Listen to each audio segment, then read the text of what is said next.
All right. So I said we were getting mathy, but we're like kind of taking our time to be able to get to the math. So we've now developed the ability to write expressions for the equilibrium constant. And now, before we start putting numbers in, we're just going to talk about what the meaning of KEQ is. We can use the magnitude or the size of the equilibrium constant to determine the extent of a reaction, aka how far it has proceeded. So if you think of what it would mean to have a large equilibrium constant, it means that you would have a larger numerator. Since the products are in the numerator, it means that the products are favored. So a large, or a very large, I should say, equilibrium constant means that the reaction could be close to completion. Not could be, would be, right? So if you think about it, the more products you have and the fewer reactants you have, the more it's been pushed towards the right-hand side. Almost all the reactants would have been completed or converted to products. If you have a small equilibrium constant, it means that you don't have a lot of products that have been formed. You're mainly still at the reactant phase, meaning that the reactants are favored. A very small equilibrium constant means that the reaction hasn't really occurred to a very great extent when equilibrium has reached. So remember, when we think about this, we're talking about, we know equilibrium has been reached, and sometimes equilibrium can be reached all the way on the right-hand side where you're pretty much at products.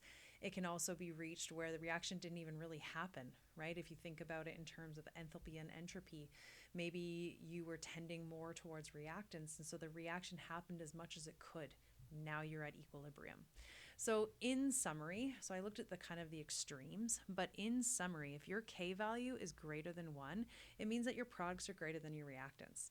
If your K value is very large, then the reaction is essentially complete, right? So there's kind of a equilibrium, or not equilibrium, that's a bad word. There is a scale within there, right? So you're like a little over 1, okay, you're a little bit more products than reactants, but as soon as you go bigger and bigger and bigger, there's more and more of the products and less of the reactants. If your KQ is less than 1, that means that your product concentration is less than your reactants. If you had a very small KQ, that means that little reaction took place. So again, there's a whole spectrum in there. That's the word I was looking for. And then if your equilibrium constant was a 1, it would mean that your product's concentration is equal to your reactant concentration, and that could happen. So I've got two little diagrams here. So this is initially. So initially I've put nitrogen and oxygen in equal concentrations into something so that they can react, okay? A closed system. And we leave it a period of time, and we know that now we're at equilibrium.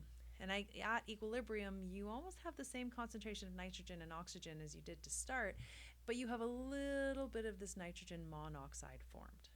So at equilibrium, what concentration is greater? The reactants or the products? So for this one, it is the reactants.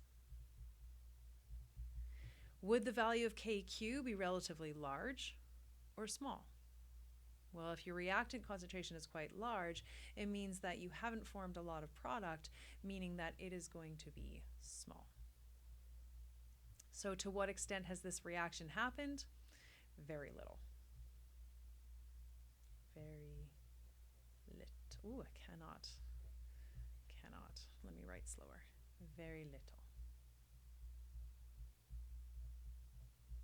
So to very little extent, you can use different words than that. There isn't, anything perfect here, but to very little extent has this reaction happened. Versus an example where we have this sulfur dioxide and the oxygen initially put in to react, this time not at equal concentrations, but that doesn't really matter. We leave them for a time and then look at what happened. All of a sudden these reactants are consumed and we have quite a bit of product produced. So the concentration at equilibrium is greater with the products. So the value of KQ would be large. And to what extent has this reaction happened? Essentially complete, right? You don't have a lot of products left.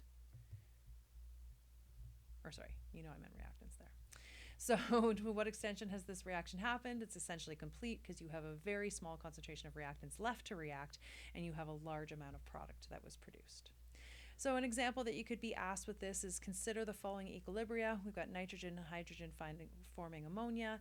We have carbon hydroxide forming copper hydroxide forming copper and hydroxide ions. One has a KEQ of 626 and one has a KEQ of 1.6 times 10 to the negative 19. Which equilibria favors the products? You're looking for the one with the larger KEQ, which would be A.